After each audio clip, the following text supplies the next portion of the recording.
Karena kalau sholat ini suaranya kayak gitu. Tadi udah belajar pertama, terlalu apa? Terlalu ngengok.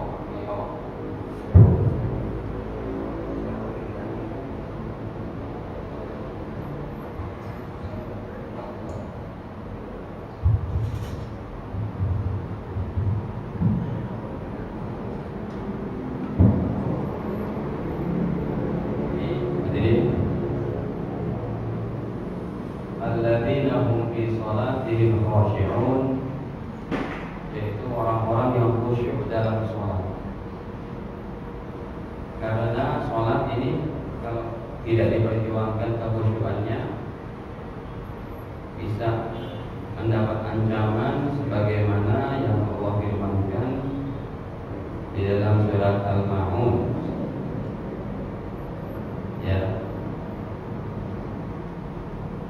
Ara'aital ladzi yukadzibu bid-din fadzalika alladzi yad'ul yatim wa la yahuddu 'ala ta'amil miskin wa wailul lil musallin. Celakalah bagi orang-orang yang sholat, alladzina hum 'an salatihim sahun, yang mereka lalai dalam sholat, tidak khusyuk.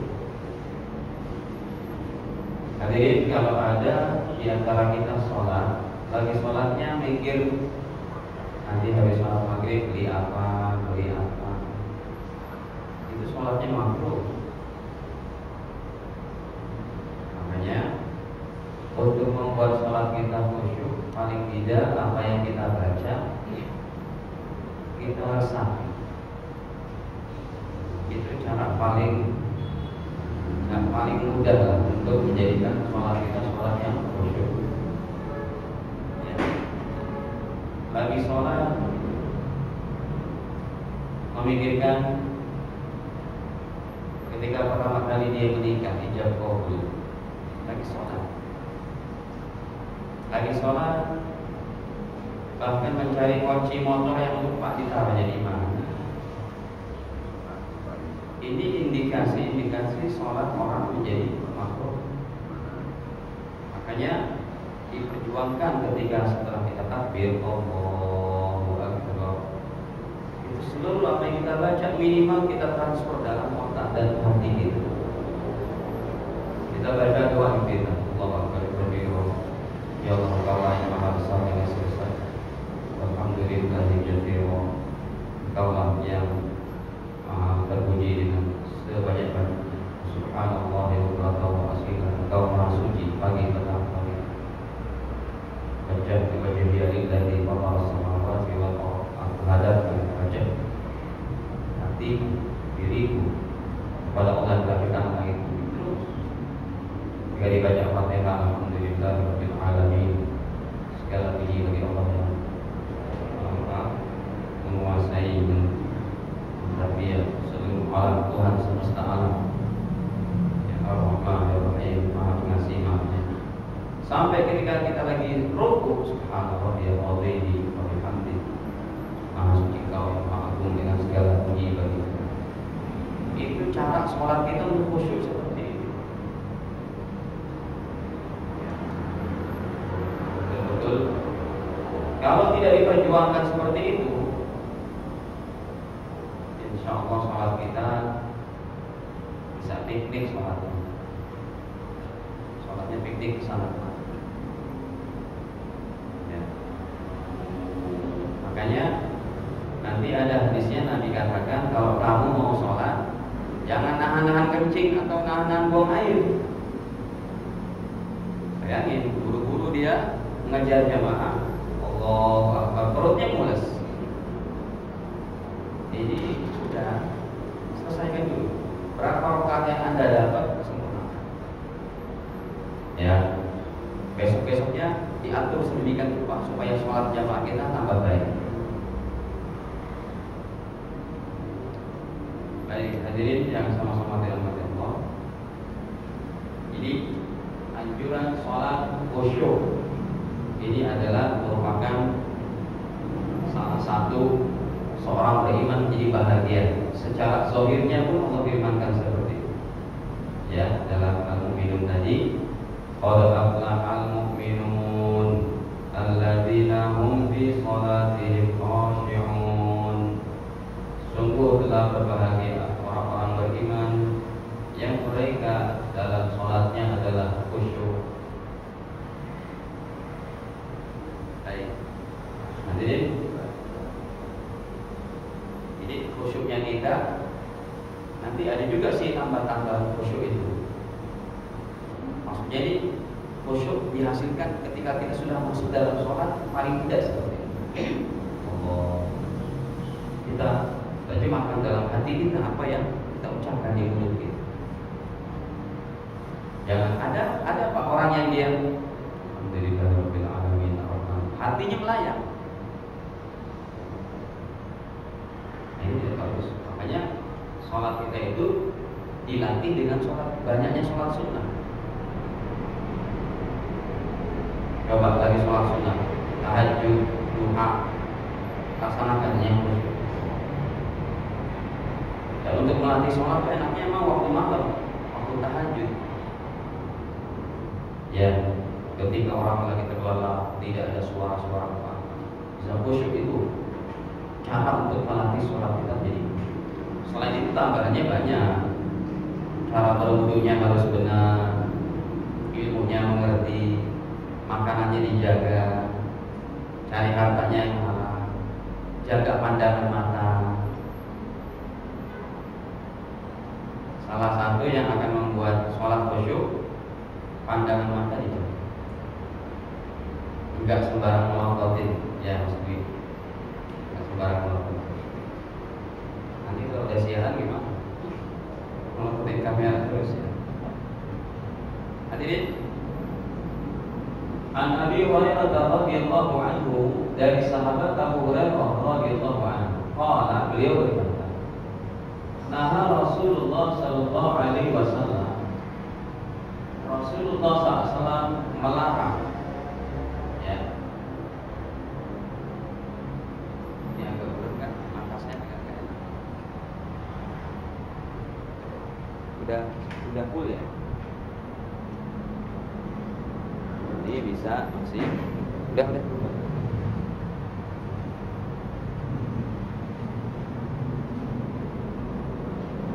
Tadi dibacanya kayak apa dari sini? Naha Rasulullah sallallahu alaihi wasallam, Rasul melarang ayusalli rajul, melarang kepada seseorang sholatnya mukhtasirah, bertelak pinggang. Orang sholat ini ya sholat telak pinggang. Muttafaqun alaih, riwayat al-Imam Bukhari Muslim, wal lafzu li Muslim, lafaz hadisnya punya Imam Muslim. Ini larang. Yang ada juga kita yang sholat kayak gitu. Kenapa? Karena dalam riwayat yang lain, ya, wa ma'nahu ayyaj'al yadahu ala khasirati, yaitu dia meletakkan tangannya di pinggangnya sini. Lagi sholat begini, ya, dilarang. Wa fil Bukhari, dalam riwayat Imam Bukhari dari Aisyah radhiyallahu anha, anna dzalika fi'lul yahud, karena itu adalah merupakan kerjaannya Yahudi lagi sholat. Jadi kita diperintahkan oleh Allah Ta'ala untuk tampil beda sama Yahudi. Khaliful Yahud wan Nasara, berbedalah kamu dari Yahudi dan Nasrani dalam ibadah, dalam berpakaian, ya. Makanya kita disuruh punya jenggot, ya, disuruh punya jenggot karena alasannya itu tampil beda sama Yahudi Nasrani. Bukan malah orang punya jenggot goblok, bukan makin goblok. Ada ulama bilang panjang jenggotnya makin goblok, gak benar itu.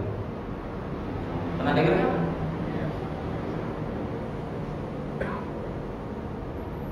Hadirin, dalam hadis Bukhari Muslim, Rasulullah SAW sampaikan, khaliful Yahud, tampil bedalah kamu dari Yahudi.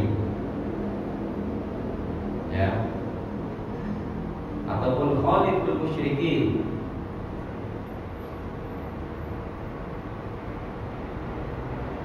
Tampil bedalah dengan orang-orang musyrik. Ini kok sejauhnya nggak masuk. Nanti tiba-tiba takut mati intro.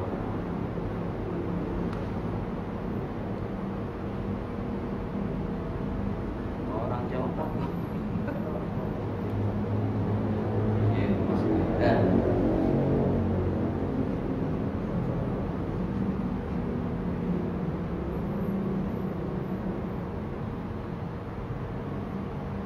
contohnya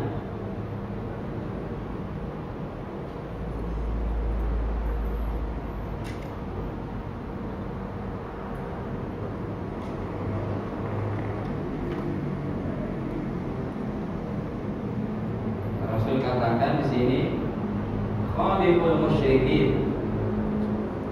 Tampil beda dengan musyrikin Yahudi Nasrani. Sahih Bukhari nomor 5510. Apa tampil bedanya di antara dengan cara berpakaian kita, model rambut kita. Wafrul, panjangkan jenggot kalian. Wahbu syawarib, cukur kumis. Kenapa? Yahudi punya kumis, punya jenggot. Nasrani cukur jenggot, punya kumis. Maka Nabi katakan khaliful musyrikin, berselisihlah kamu, berbedalah kamu dari orang musyrik ini. Panjangkan jenggot. Makanya kalau ada ulama yang berkata kemarin, orang yang makin panjang jenggotnya mungkin goblok, ini perlu bertobat, beristighfar. Ya, wafrulha, dan panjangkan jenggot, wahbu syawarib, cukur kumis. Makanya kalau ada orang berjenggot nggak boleh dihina, Pak. Yang hina ini bisa murtad kalau dia menghina sunnah, bahaya. Ya, saya pernah ditanya sama seorang sarjana dari dulu IAIN ya, dulu lagi musim haji ini. Saya jelaskan kalau jenggot itu sunnah. Dia bilang emang ada hadisnya, ayo tampilkan hadisnya. Udah, saya bilang ada hadisnya Pak gini. Kalau ketemu lagi kemarin sama orang itu, dulu kita haji lagi mahasiswa di Pakistan, tahun 2002 kami haji, ketemu orang itu dari pegawai Departemen Agama, sarjana IAIN. Pas kemarin baru ketemu kami Ramadan, ternyata jenggotnya udah panjang. Baik, jadi termasuk besok ini kita mau puasa Muharram. Lagi sholat, Nabi katakan jangan sholatmu kayak Yahudi gini sholat. Termasuk besok mau puasa Muharram, bukan hanya tanggal 10 Muharram memang pertamanya seperti itu. Tapi dalam hadis yang lain riwayat Imam Muslim, akhirnya sebelum Rasulullah SAW meninggal dunia, beliau sabdakan, ya, Sahih Muslim nomor 2723. Qala Rasulullah SAW, Nabi yang mulia bersabda, la in baqitu ila qabilin, kalau saya hidup tahun depannya, la asumanna tasi', saya akan berpuasa 9 Muharramnya. Kenapa? Supaya beda sama Yahudi, karena puasa 10 Muharram. Puasa Yahudi juga, Yahudi berpuasa besok di 10 Muharram. Jadi hadirin, Yahudi berpuasa, maka kita diperintahkan tampil beda. Kalau Muharram hari Jumat, insya Allah kita puasanya tanggal berapanya? 9-nya, supaya berbeda sama Yahudi. Ya, kalau kuat, kalau nggak kuat ya paling nggak 10 Muharram itu puasa, karena hari itu hari yang pengampunan dosa. Dalam hadis Sahih Muslim, ketika Rasul ditanya tentang an-shaum yaumi Asyura, tentang puasa Asyura 10 Muharram, beliau menjawab, yukaffiru sana al-madiyah, puasa 10 Muharram diampuni dosa 1 tahun yang lalu. Ya. Jadi kita ini insya Allah sahur nanti ya, dari Kamis terus apa 10 Muharram. Baik. Satu hadis ini menanyakan jangan sholat begini. Tanya jawab sudah dimulai sejak kita mulai taklim, enggak dikasih waktu khusus. Baik. Nah, posisi peletakan tangan pun nanti ada. Ya, jadi peletakan tangan itu kalau kita peletakan tangan itu tidak ya. Nanti posisi takbirnya pun ya kita akan pelajari juga karena takbir ini banyak yang keliru. Takbir begini, takbir begini, takbir begini. Ya, ada juga yang takbir terlalu rendah. Padahal yang terbaiknya sejajar dengan ini posisi ke kiblat. Bukan begini, bukan merengkuh begini, garuk-garuk ini. Ataupun dia menghadap kiblat tapi tidak mau cakar begitu. Jadi posisi takbir kita Allah sampai nanti sedekapnya. Kalau Yahudi begini, kalau kita diperintahkan untuk ya begitu. Tidak rendah banget, tidak tinggi banget. Tapi saya lihat ulama-ulama Masjidil Haram pun seperti itu, tidak tinggi banget. Ya, apalagi kalau orang sholatnya tarawih, kan panjang-panjang ayatnya.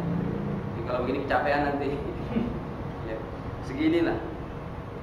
Ala sodr itu kata Imam Nawawi tahta sodr, sedikit di bawah dada.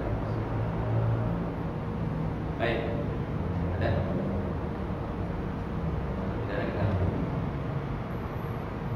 Hadis selanjutnya An Anasin dari sahabat Anas bin Malik radhiyallahu anhu, termasuk penghafal hadis Rasul beliau ya, yang ranking ketiga.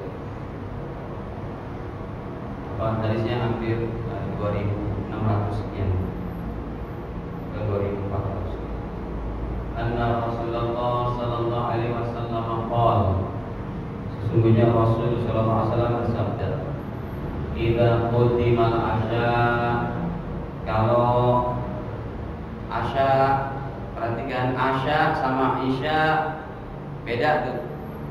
Idza quddimal asya fabda'u bihi qabla an tusallu al-maghrib. Kalau dihadirkan makanan malam fabda'u bihi, maka mulai makanlah aja dulu qabla an tusallu al-maghrib, sebelum sholat maghrib.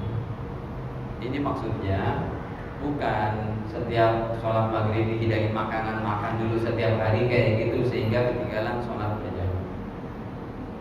Ini salah satu kemudahan. Kemungkinan orang ini lapar banget, kemudian dihidangilah makan malam ya, karena pada zaman Nabi itu makan malam memang sebelum maghrib isya itu udah nggak makan lagi.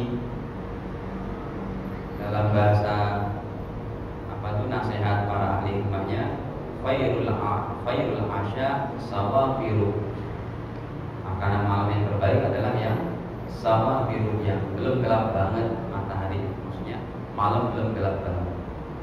Nah hadirin, ini kasus kalau Anda lapar banget, udah disediakan tuh makanan malam, tiba-tiba azan maghrib berkumandang. Di situ kemudahan Islam, makan aja dulu. Qabla an tusallu maghrib, sebelum sholat. Makanya hadis ini ditempatkan di tempat bab sholat khusyuk. Kenapa?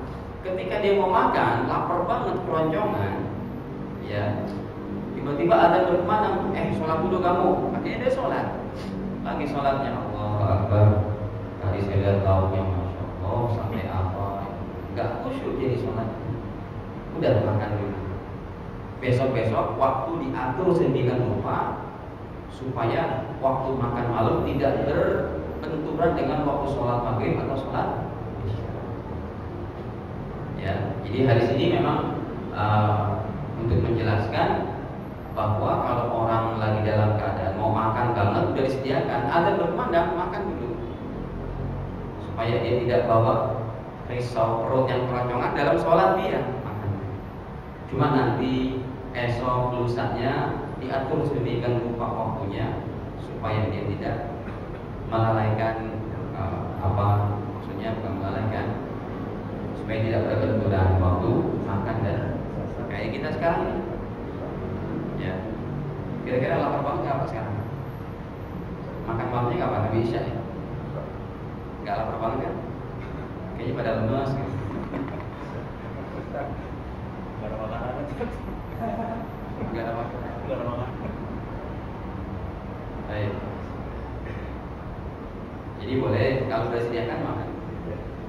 Nanti apa yang Anda dapati dari sholat berjamaah berapa rakaatnya sudah sempurnakan. Digarisbawahi, besok-besok diatur waktunya sedemikian rupa. Jadi memang harus ada pemahaman yang baik antara sholat berjamaah, mengatur waktu makan kita, ya. Sholat berjamaah yang begitu pentingnya, satu waktu itu bisa jadi gugur. Seperti kita pulang nih, mengejar maghrib di Nurul Amal, di situ macetnya bukan main, ya. Mau belok ke sini sulitnya bukan main. Artinya jalan pelan. Kadang nggak bergerak juga karena Metro Mini dari sana mau masuk ke sini. Langganannya Metro Mini itu sering saya perhatikan, ya kan? Entah itu jalurnya bukan sih, Pak. Kayaknya boleh aja ya. Muternya di sini kan, padahal di sana harusnya. Akhirnya jadi orang ngantri pulang. Udah tunggu sebentar. Datang ke sini pakai mobil, sudah habis berjamaah. Itu tidak berdosa. Dia boleh pilih mau mandi dulu atau lepas baju dulu karena keringat dan macam-macam, atau langsung aja cari sisa orang yang berjamaah juga boleh. Jadi harus disinkronkan dalil-dalil ancaman tidak berjamaah dengan kejadian-kejadian hari-hari kita yang aktual kayak begitu. Pernah kami jelaskan sholat berjamaah yang tidak boleh dilalaikan itu maghribnya adzan berkumandang, masjid memanggil dengan panggilan adzannya, dia asik nonton TV. Itu yang tidak boleh.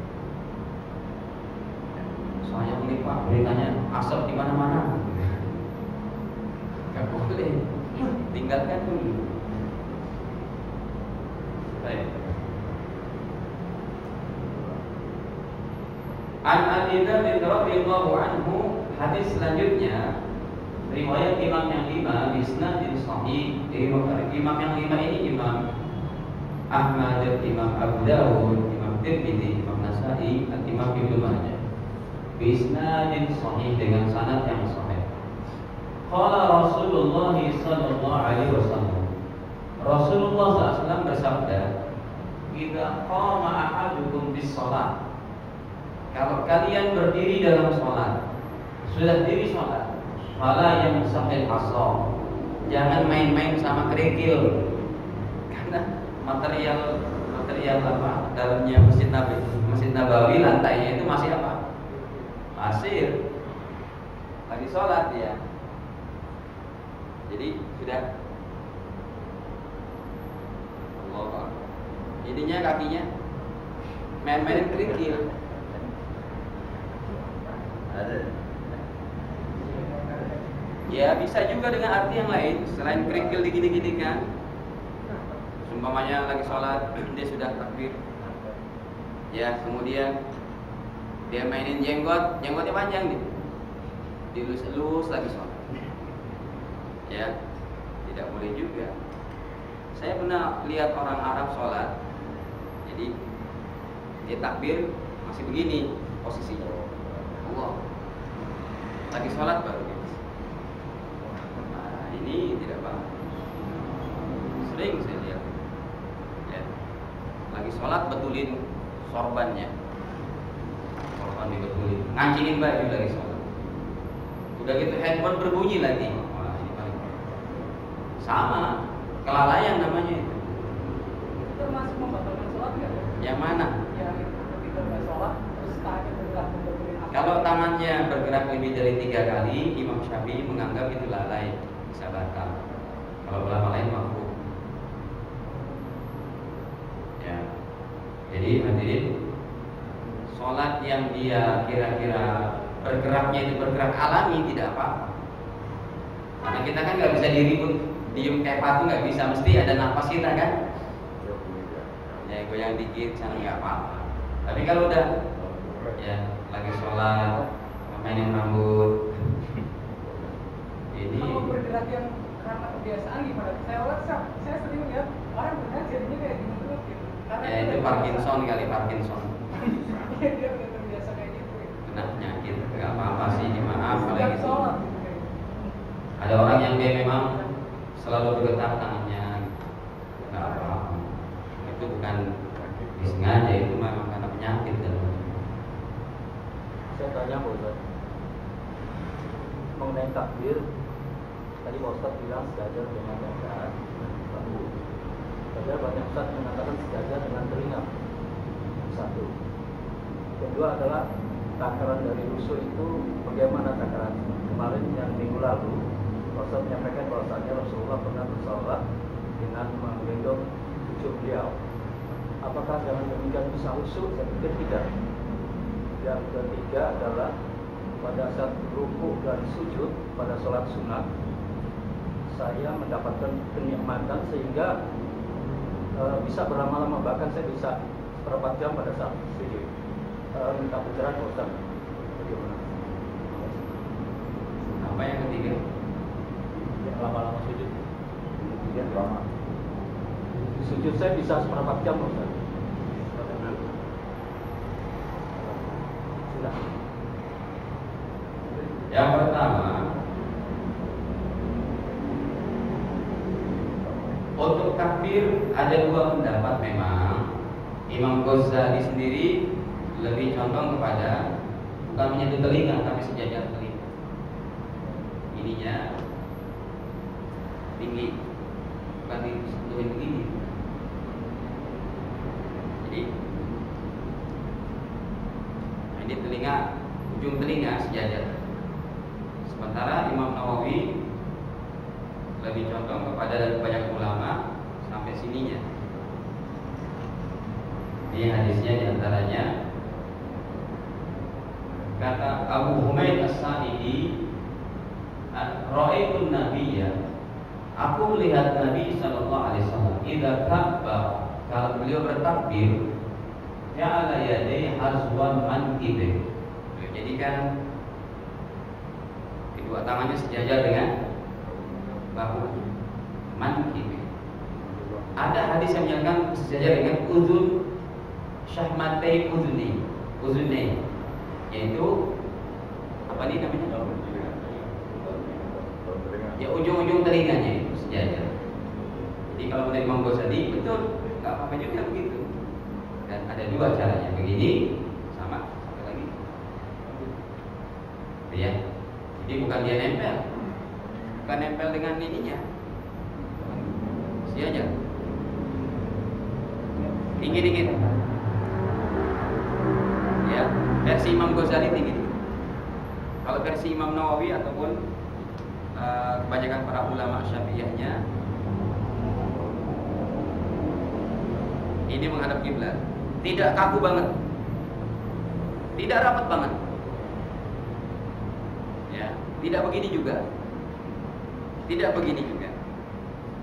Allah, betul, tak apa-apa. Kemudian Nabi menggendong Umamah, ya nggak apa-apa. Rasul kita yakini kalau Rasul hebat, khusyuk, tidak terganggu.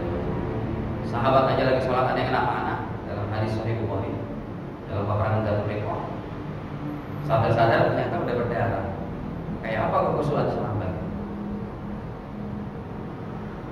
Yang kita pakai apa? Kena nyamuk aja, tetap. Dia lagi sholat, sahabat kenapa? Darah bercurah-curah, tetap sholat. Sampai kepada Nabi kabar itu, Nabi tidak perintahkan pulang sholatnya. Berarti darahnya yang keluar memang tidak membatalkan, sekalipun najis tapi dimaaf. Hadis Sahih Bukhari. Nah, kalau Rasul, insyaallah, ya, bukan sholat begitu. Hadis itu ada seperti itu untuk menjelaskan. Kali kita lagi sholat di rumah, sholat sunnah, anak kita nanti. Kemudian yang ketiga, tadi? Sujud yang berlama-lama dan rukuk. Sujud yang berlama-lama tidak lagi sholat berjamaah.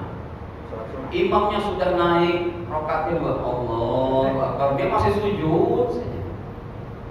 Habis salam kita bertanya, Mas, mohon maaf Mas, tadi kenapa sujud Mas? Imamnya sudah naik.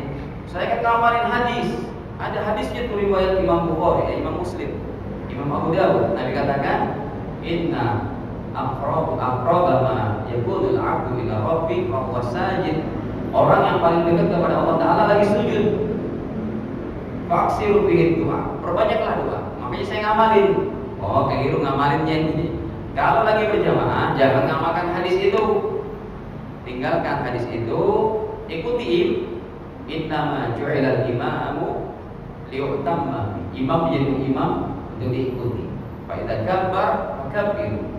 Kalau imam takbir, kamu takbir. Wa idza raka'a farka'. Kalau imam rukuk, kita rukuk. Kalau salah sendiri, silakan amalkan itu. Contohnya, ini hadis sahih riwayat Imam Muslim atau Imam Abu Dawud. Ya. Nabi SAW bersabda, orang paling dekat kepada Allah Taala adalah lagi sujud. Nah, ini kapan diamalkannya? Yaitu 1111 hadisnya riwayat Imam Muslim. Anna Rasulullah sallallahu alaihi wasallam qala, Nabi bersabda, aqrabu ma yakunul abdu, hamba Allah yang paling dekat mir rabbih, dari Allah Taala, wa huwa sajid, yaitu dia dalam keadaan sujud. Fa'aksiru doa, perbanyaklah doa.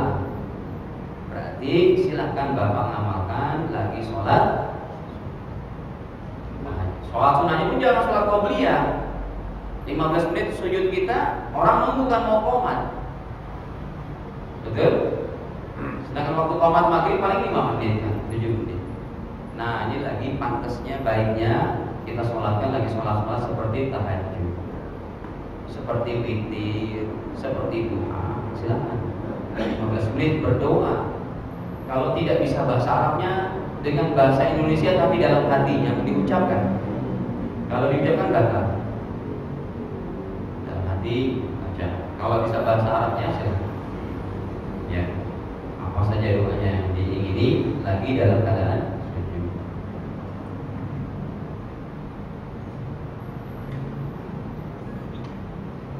Baik.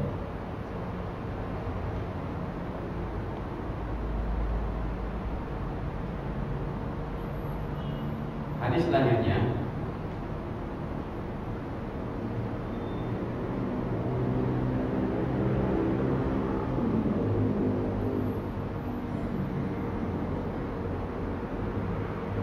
Bunda Aisyah pernah bertanya.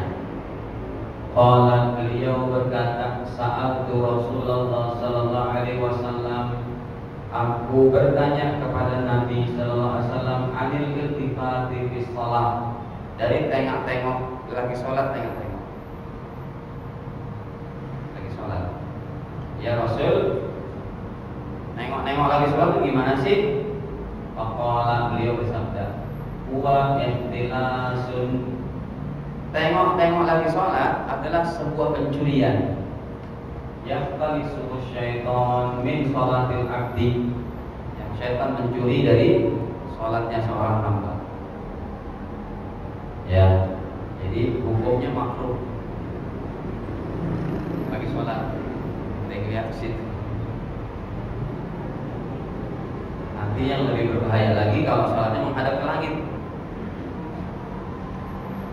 Maka Nabi akan katakan matamu akan buta nanti. Ya. Contoh, Imam Tirmidzi juga meriwayatkan dan beliau menyatakan hadisnya sahih. Ia kawal iltifat bis sholat, takutlah kamu untuk tengok-tengok lagi sholat. Fa'innahu halaka, itu adalah sebuah kebinasaan. Fa'in kana fala budda fil taqawu, kalau memang mesti nengok, tengok lagi sholat apa? Sholat sunnah. Ya. Kalau yang mau ditengok apa gitu, sholat sunnah tidak terlalu sensitif. Kalau yang fardu, makin sensitif. Tapi kesemuanya hukumnya makruh, bisa sampai batal. Kalau tengoknya bahkan dadanya berubah arah dari arah kiblat, ya, itu batal sholat. Karena sudah tidak menghadap. Sudah tidak menghadap. Sedikit pertanyaan Pak Ustaz. Ada sebagian orang justru Ustaz mengajukan untuk melemaskan semua gerakan seperti takbir, sunnah. Padahal ada seorang yang justru dikakukan karena menganggap sholat adalah sholat is the simple yoga. Pertanyaan kedua, Kenapa? Yang pertama sholat kan? Pak Ustaz mengajukan di dalam hadis kita harus lemah, tidak kaku.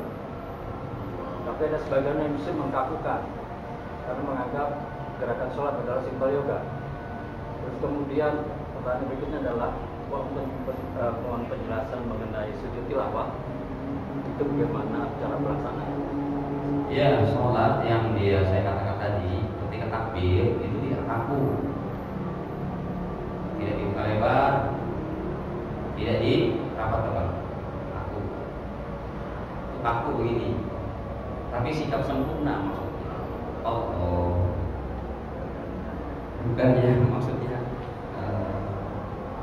harus lemas ini tidak.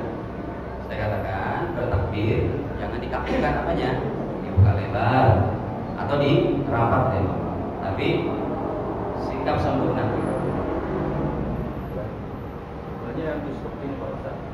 Sebagian Ya, tidak bisa semuanya rata. Cuma kaidahnya yang penting ini menghadap kiblat dan rata kepada pun atau telinga. Gerakan banyak.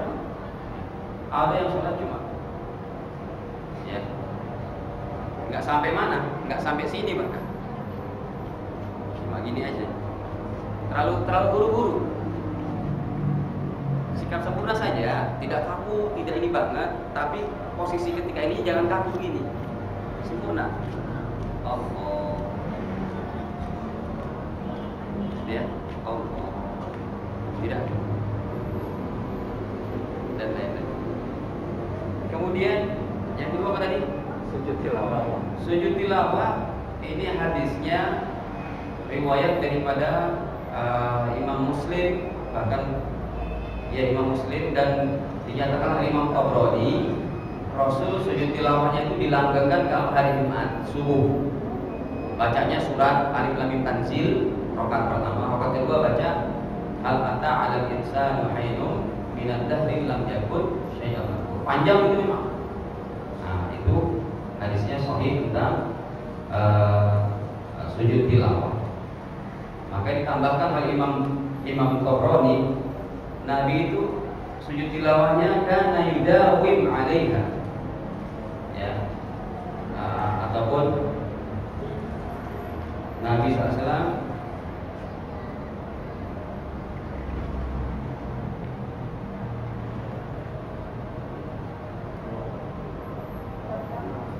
keadaannya bentar lagi.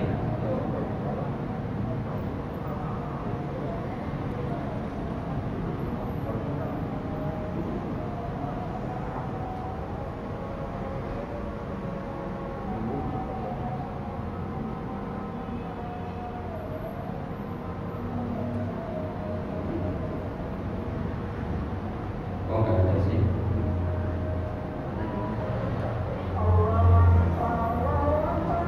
Ya. Ini hadis tentang sujud tilawah itu nih. Karena Rasulullah SAW, bahkan Bukhari Muslim, tadi saya katakan Muslim saja, Bukhari Muslim sebentar lagi. Karena Nabi yang profi salatil fajar, Rasul membaca salat subuh yaumul Jum'ah, pada hari Jumat, Alif Lam Mim Tanzil As-Sajdah, surat As-Sajdah, wa hal ata 'alal insan, surat Ad-Dahr. Rakaat pertama As-Sajdah, rakaat kedua hal ata 'alal insan hinun sampai akhir. Imam Tabrani mengatakan, ya, dari Ibnu Mas'ud, yudimu dzalik. Rasul mendawamkan mendawamkan bacaan ini setiap Jumat subuh. Jadi rakaat sujud tilawahnya pada rakaat pertama, ya, pada ayat wa hum la yastakbirun, sujud baca deh, ya, sajada wajhi lilladzi khalaqahu wa sawwarahu wa syaqqa sam'ahu wa basarahu bihawlihi wa quwwatihi wa tabarakallahu ahsanul khaliqin. Kadang itu ini. Jadi hadirin